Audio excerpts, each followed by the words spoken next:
Popup window के अंदर मैं जैसे ही 50 यहाँ पे प्रेस करूंगा और सेल्सियस टू यहाँ पे फॉरेनहीट आएगा तो देखिए 120 आ गया। फ्रेंड इसमें हमसे पहला क्वेश्चन पूछ रहा है create a table employ with the following field. तो कुछ हमें करना क्या है कि अपने एसक्यूएल में ये सारी चीजें क्रिएट करनी है, लेकिन क्रिएट तो करनी है लेकिन कैसे। तो सबसे पहले हम बनाते क्या है क्रिएट डेटाबेस। लेकिन एक चीज मैं इंपॉर्टेंट बताना चाहूंगा इसमें कि एसक्यूएल में केस सेंसिटिव नहीं होता। अब केस सेंसिटिव होता क्या है कि आप कैप्स में लिखिए या स्मॉल में, इससे उसको कोई फर्क नहीं पड़ेगा। जिस तरह हमारा प्रोग्रामिंग में केस सेंसिटिव होता है एसक्यूएल में नहीं होता है। तो जल्दी से मैं अपना माई एसक्यूएल स्टार्ट कर लूंगा और यहाँ पे 3307 में स्टार्ट करूंगा। तो मैंने ऑलरेडी बना रखा है तो मैं एक नया टैब बना लेता हूँ। यहाँ पे जल्दी से एक एक टाइप करने से इंस्टेंट ऑफ मैं एक साथ पेस्ट कर देता हूँ क्योंकि मैंने ऑलरेडी बना रखा है। अब मैं यहाँ पे इसे जूम करके दिखाता हूँ। देखिए /s, इससे क्या होता है ये आपका कमेंटेड आउट है, मतलब ये रीड नहीं करेगा। सबसे पहले आपको क्या करना पड़ेगा क्रिएट डेटाबेस और कंपनी डीबी, मतलब एक डेटाबेस का नाम आ गया, ठीक है जी। फिर ये यूज कंपनी डीबी, तो ये चीजें रन कैसे करेगी। देखिए 1 बाय 1 काम होगा। पहले आपको क्या करना पड़ेगा, इसको एक करके रन करोगे। तो यहाँ पे करा है क्रिएट डेटाबेस कंपनी डीबी, नहीं हुआ जी। तो यहाँ पे ये बता रहा है कि कंपनी ऑलरेडी एग्जिस्ट है। तो मैं इस डेटाबेस का नाम चेंज करता हूँ फ्रेंड, इसको मैं माई कर देता हूँ, कंपनी माई, ठीक है,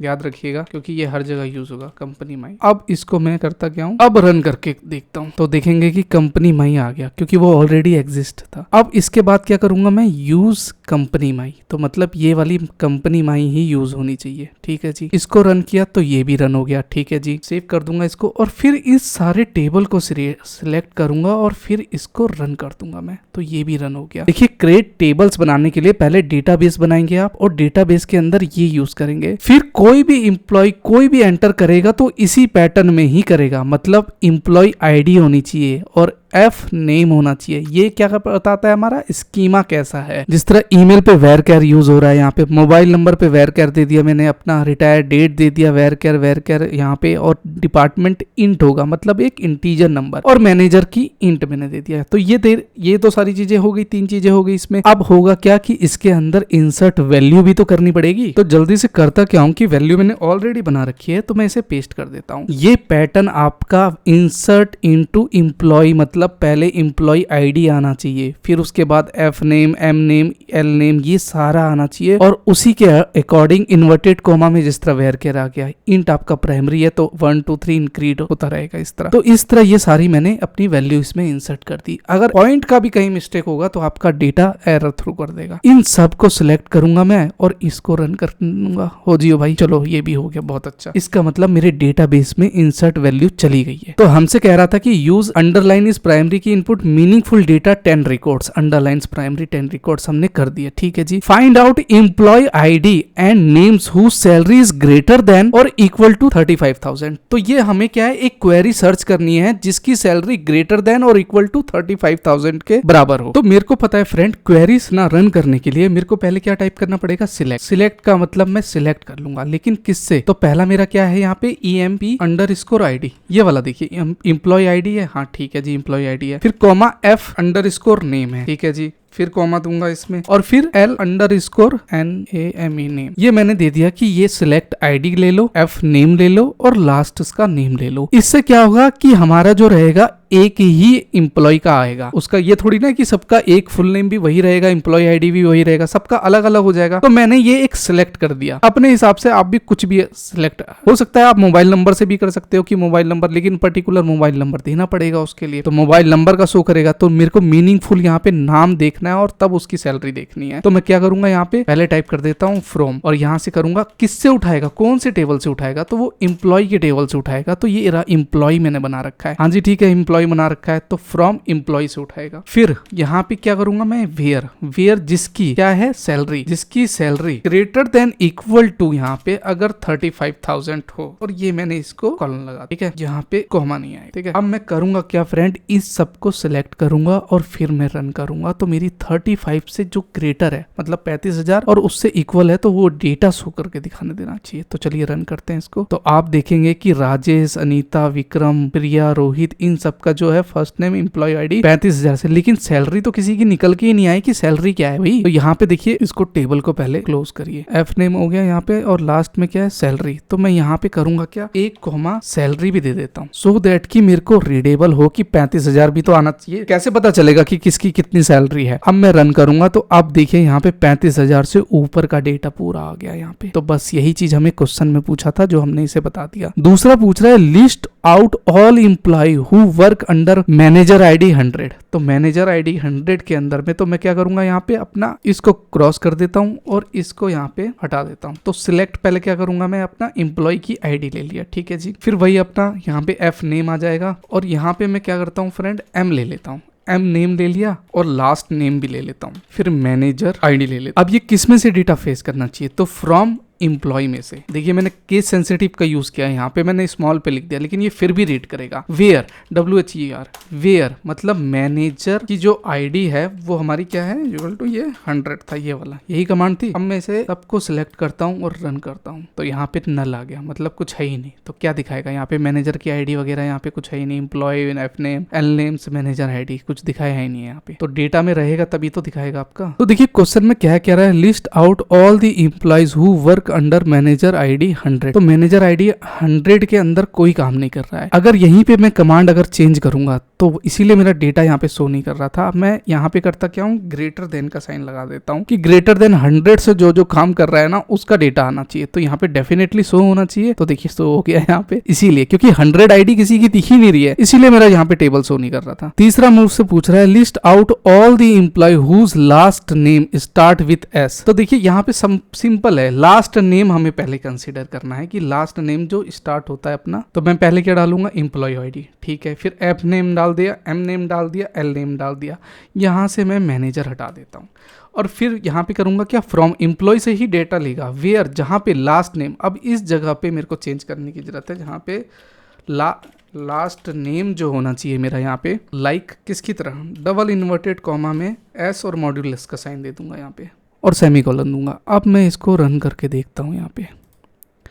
तो देखिए सबसे लास्ट नेम जो है हमारा शर्मा से एक ही स्टार्ट हो रहा है जिसने उसका ये शो करके दे दिया। चौथा हमसे पूछ रहा है list out all the employees whose work department ID 70। तो 70 डिपार्टमेंट आईडी है किसी की यहाँ पे तो नहीं है। तो उसी तरह आपको रन करना है, ये भी प्रोग्राम सिंपल ही है बस। इसके बाद हमसे पूछ रहा है write a Java programs to find S1 जहाँ पे एरे, यहाँ पे आई दे रखा है एरे, ये स्क्वायर ब्रैकेट एरे को डिनोट करता है। यहाँ पे A और प्लस B की दो वैल्यू जो है A and B are array of integer. Your program should have provision for exception handling, define proper classes and method in your program. देखिए यहाँ पे दो वर्ड आया हुआ है, एक तो आ गया है कि यहाँ पे इंटीजर एरे ऑफ इंटीजर की एरे क्या है जिसमें एलिमेंट इंडेक्स में एरे स्टोर होता है। इंटीजर क्या है, एक वर्ड है मतलब numeric 1 2 3 4 5 that is called integer. यही फ्लोट नंबर होता तो 1.2 3.2 5.6 ये सारे फ्लोट जो पॉइंट के बाद आ गए वो फ्लोटिंग पॉइंट नंबर है, ये भी क्लियर है। अब आता है एक्सेप्शन हैंडलिंग। एक्सेप्शन हैंडलिंग में जहाँ पे आपका ट्राई ब्लॉक काम करता है, ट्राई हो गया, कैच हो गया, थ्रो हो गया, ये तीन काम करते हैं। सबसे इंपॉर्टेंट यही है। ये क्या करता है कि अगर प्रोग्राम आपके में कुछ एरर ऐसा है कि भाई 10 को डिवाइडेड बाय 0 करोगे तो नेचुरल सी बात है कि वो 0 से कोई चीज टर्म तो डिवाइड हो ही नहीं सकती, तो वो आपको एरर थ्रो करेगा। तो ये आपने एक्सेप्शन हैंडलिंग अगर प्रोग्राम में दिखा दिया ना तो वो आपका क्या करेगा, हैंडल कर लेगा और प्रोग्राम को कंटिन्यू कर देगा। तो देखिए फ्रेंड यहाँ पे मैंने इंपोर्ट मतलब आपके कहां से करेगा, जो आपके कंपाइलर में इंपोर्ट java.util स्कैनर होता है स्कैन करने के लिए, इसमें पहले दिया रहता है। जावा का अगर आपने नहीं देखा ना तो मैंने प्लेलिस्ट प्रीवियस क्वेश्चन का इतना सटीक बनाया है और फास्ट, वो आपके लिए एकदम हेल्पफुल होगा, चैनल पे जाके आप देख सकते हैं। अब जल्दी से आए प्रोग्राम में, तो यहाँ पे देखेंगे एक थ्रो जो कर रहा है इलीगल आर्गुमेंट एक्सेप्शन। क्या है कि a.length not equal to b length है तो throw new illegal exception, array must be of the same length होना चाहिए। तो अगर मान लो आपका एक्सेप्शन हैंडलिंग में कुछ इलीगल आर्गुमेंट आ गए, इलीगल मतलब जैसे कुछ ऐसी वैल्यू आ गई जो एरे इंडेक्स के अंदर है ही नहीं, मतलब कानूनी तौर पे आता ही नहीं है इंडेक्स पे। तो क्या नहीं आता है, 0 आता है, हाँ आता है, 99 आता है, हाँ 100 आता है, हाँ आता है। क्या नहीं आता है, माइनस कैसे, आपका एक इंडेक्स है तो माइनस थोड़ी ना होगा, कोई चीज नेगेटिव में थोड़ी ना जाएगी जी। तो यही मैंने इस प्रोग्राम के जरिए समझाया जहाँ पे क्लास एरे सम यहाँ पे दिया, और जल्दी से बताऊं तो इंट एरे पे वही सारी चीजें डिफाइन करी है। सिस्टम जावा में सिस्टम डॉट आउट प्रिंटल प्रिंट कराने के लिए होता है, जिस तरह सी में प्रिंट है प्रिंट कराने के लिए होता है। जावा में आपने देखा होगा कि प्रिंट यानी इंट लिखते हैं हम, एफ लिखते हैं, प्रिंट कराने के लिए एक कीवर्ड होता है। तो ये कुछ कीवर्ड होते हैं जो सिस्टम डॉट आउट प्रिंट जो आपका सिस्टम पे प्रिंट कराएगा। अब जल्दी से प्रोग्राम को देखिए, यहाँ पे कैच ब्लॉक ब्लॉक आ गया इलीगल। अब यहाँ पे एरर सर शो कब करेगा, देखिए प्रोग्राम को हैंडल कैसे करेगा, रन कोड करके जल्दी से मैं दिखाऊं तो एंटर साइज ऑफ एरे, तो मैं क्या करूंगा यहाँ पे -2 कर दूंगा। जैसे ही मैं 2 करूंगा अनएक्सेप्टेड एरर आ जाएगा। तो ये क्या करा, मेरे प्रोग्राम को इसने हैंडल किया, मतलब इसने कैच किया। तो एक्सेप्शन यहाँ पे ई देना जरूरी है, ये कीवर्ड है, उसी हिसाब से ये चेक करता है आपके प्रोग्राम को। फिर दोबारा रन करूंगा तो यहाँ पे एंटर ऑफ एरे साइज में यहाँ पे 2 दे देता हूँ। अब ये एलिमेंट पूछेगा तो मैं एक 1 दूंगा और 2 दूंगा, और दूसरा बी का पूछेगा तो इसका भी 1 दूंगा और 2 दूंगा। तो दोनों को रिजल्ट ऐड करके 2 और 4 सम करके दे देगा, जो हमें क्वेश्चन के अकॉर्डिंग पूछा गया था, वो चीज हमने डिफाइन करके दिखा दी। सेकंड क्वेश्चन में हमसे पूछ रहा है यहाँ पे फ्रेंड कि यहाँ पे हमें वही करना है, राउटर हेडर करके विद कुछ ये अपनी क्रिएट करनी है और इसी के अकॉर्डिंग हमें रन करना है। तो जल्दी से मैं एक फाइल बना लेता हूँ यहाँ पे फ्रेंड, और इस फाइल में मैं पहली सी मैं क्या हुआ तो मैं यहाँ पे करूंगा क्या, अपना क्रिएट डेटाबेस ट्रांसपोर्ट डीबी के नाम से कर लूंगा, जो अभी हम सीखते हुए आ रहे हैं। थोड़ा सा जूम कर दूं, और सिमिलरली फिर मैं क्या करूंगा, इसी को उसी तरह रन करूंगा अपना, तो यहाँ पे ये रन हो जाएगा। इसका मतलब मेरा डेटाबेस यहाँ पे क्रिएट हो गया। अगर नहीं आता है तो यहाँ पे आप रिफ्रेश करेंगे तो यहाँ पे आपका डेटाबेस शो होने लग जाएगा। ट्रांसपोर्ट डीबी आ गया यहाँ पे, फिर यूज ट्रांसपोर्ट डीबी, ये 2 मस्ट है। फिर उसके बाद क्रिएट टेबल आप बनाएंगे ही बनाएंगे कि आपका डेटा किस वे में आ रहा है। इसको मैंने सिलेक्ट किया और जल्दी से मैंने रन कर दिया। अगर ये चीज नहीं पता कि इन प्राइमरी, ये वेरकोर, एंटिटी, ये सब नहीं पता आपको, एट्रीब्यूट कैसे यूज करते हैं, तो आपको थोड़ी दिक्कत होने वाली है। तो इसका मैं चाहूंगा कि आप डीपली पढ़ लीजिएगा इसको। तो ये भी मेरा रन हो गया। तो अब इसमें करना क्या है, हमें इंसर्ट वैल्यू करनी है। तो क्या बोल रहा है यहाँ पे, select appropriate data for each fields, input meaningful data at least 10 records. तो 10 रिकॉर्ड्स के इनपुट मीनिंगफुल डेटा आपको एंटर करने ही पड़ेंगे। ये आपको स्पीड बनानी पड़ेगी क्योंकि 2 घंटे का टाइम मिलेगा आपको फ्रेंड, और इसी में टाइम कंज्यूम होता है। तो यहाँ पे मैंने डेटा ऑलरेडी बना रखा है, तो मैं क्या करूंगा, यहाँ पे जल्दी से इसे पेस्ट कर देता हूँ। तो आप देखेंगे यहाँ पे इंसर्ट इसी के अकॉर्डिंग है। इसमें एक कॉमे की भी मिस्टेक होगी तो मेरा डेटा रन नहीं करेगा। ध्यान देने वाली बात है, क्योंकि बार बार मिस्टेक होती है, जो कॉमन मिस्टेक है और सिली मिस्टेक कह सकते हैं, कि लास्ट के हर एक में आप देखेंगे कोमा कोमा कोमा है, लेकिन सबसे लास्ट में सेमीकोलन का साइन है। तो इसका ध्यान रखिएगा। तो ये भी मेरा डेटा इंसर्ट वैल्यू उसमें चली गई है, मतलब चला गया है। अब मैं कोई भी क्वेरी सर्च करूंगा या मतलब कमांड दूंगा तो वो मेरे को दिखा देगा कि क्या क्या कमांड कैसे रन करते हैं।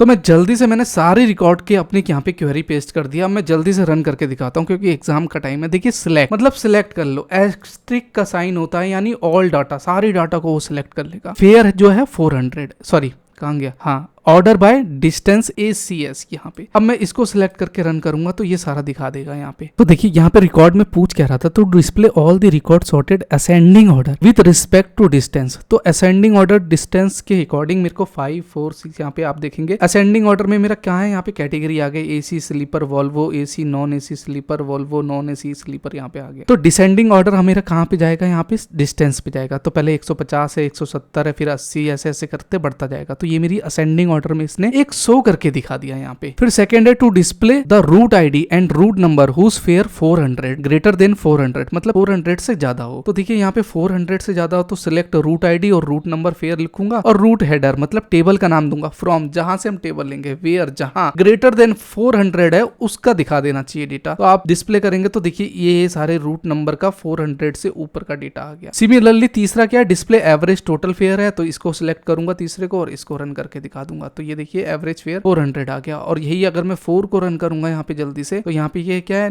AC नॉन AC अपना क्या है, यहाँ पे display all type category codes में कौन कौन सी बसें चलती है, AC नॉन AC वॉल्वो और स्लीपर चलती है। तो सबसे महंगा कौन सा होता है, वॉल्वो, मतलब उसके अंदर AC पूरी फुल्ली AC होता है, उसमें चार्जर वाटर की फैसिलिटी होती है, मतलब पूरा वॉल्वो सबसे ज्यादा कॉस्टली होता है। अब आ जाते हैं सबसे important, write a Java program to create an applets. अब सर ये एप्लेट है क्या, देखिए जावा से अलग है, स्टैंड अलोन, मतलब जावा एप्लेट आ गया जहाँ पे, तो उसके अंदर मेन मेथड नहीं रहता। ये सबसे इंपॉर्टेंट क्वेश्चन है कि जावा के अंदर सर मेन मेथड है क्यों नहीं। इसलिए नहीं है क्योंकि वो आपके पेज को डायनेमिक बनाने के लिए जावा एप्लेट का हम यूज करते हैं, नए नए कंटेंट और आपके एप्लेट्स के, जिस तरह आप देखेंगे कि डायनेमिक ग्राफिकल यूजर इंटरफेस के थ्रू होता है। लेकिन ये काम कैसे करता है, तो पहली चीज तो यहाँ पे अटक गई कि एप्लेट होता क्या है। अभी आते हैं, अब ये बता रहा है temperature in Celsius convert into a foreign heat. अब सर सेल्सियस तो पता था, अब ये फॉरेन हीट क्या है। देखिए फॉरेन हीट में होता क्या है कि पहले देखिए साइंटिस्ट ने करा क्या कि ह्यूमन का टेम्परेचर देखा 100 है, फिर लैब के अंदर पूरी जब जांच किया गया तो अप्रोक्सीमेटली 98 पॉइंट कुछ लिखा, इसीलिए फॉरेन हीट का यूज करते हैं। जहां पे आपने देखा होगा सी का साइन आ गया तो सेल्सियस है, एफ का मतलब वो फॉरेन हीट की बात कर रहा है। तो फॉरेन हीट का अपने आप में कुछ फॉर्मूला होता है, लेकिन उसको समझने से पहले सबसे हम आप बात कर रहे थे एप्लेट की। तो देखिए जावा के अंदर why not main method is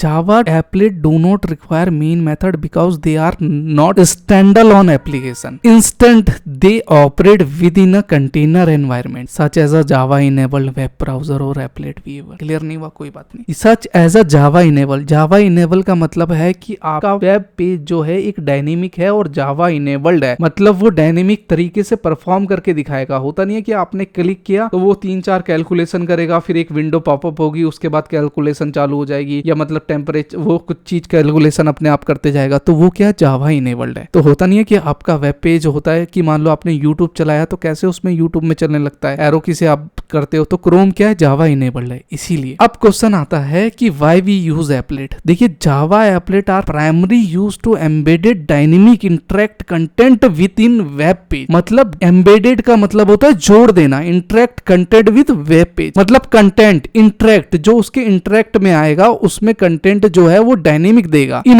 enhance मतलब बढ़ा देता है functional entity beyond what was possible with static HTML, जो एक आपका एचटीएमएल की पॉसिबल के थ्रू होता है। ठीक है जी, देख लिया। प्रोग्राम के जरिए अगर आप देखेंगे तो यहाँ पे मैंने करा क्या है, एक टेम्पलेट का मैंने एक प्रोग्राम बनाया हुआ है। ये देखेंगे कि एक टेम्पलेट का मैंने फ्रेंड प्रोग्राम बनाया, लेकिन यहाँ पे देखेंगे कहीं मेन मेथड नहीं है, कहीं पे मेन मेथड नहीं है। और ये प्रोग्राम मेरा अगर मैं इसे रन करके देखूंगा तो ये प्रोग्राम रन ही नहीं करेगा, क्योंकि एप्लेट बहुत ही ज्यादा पुराना है। अब तो जेडीके का आ गया, इतना बड़े बड़े वर्जन आ गए हैं, जावा स्क्रिप्ट आ गया है, ये कौन करता है। लेकिन आपका बेस तो क्लियर होना चाहिए, जावा स्क्रिप्ट तो इसके आगे कुछ भी नहीं है, इसीलिए एप्लेट हमें एक बेसिक से सिखाया जा रहा है। तो मेन मेथड इसीलिए नहीं है क्योंकि रन नहीं हो रहा। जावा 8 में जाके अगर मैं जाऊंगा चेंज करूंगा तो रन हो सकता। अब देखिए इसका तोड़ निकालने के लिए मैंने जेडीके के थ्रू से प्रोग्राम रन कराया है और यहाँ पे मैं अपना इसके थ्रू आ जाऊंगा। अब यहाँ पे देखेंगे कि आप देखेंगे नीचे मैंने मेन मेथड दे रखा है, यहाँ पे मेन मेथड है। अब ये चीजें क्या है, देखिए सबसे इंपॉर्टेंट है कि AWT काम क्या करता है। ये एब्स्ट्रैक्ट विंडो टूल्स किट होता है, इवेंट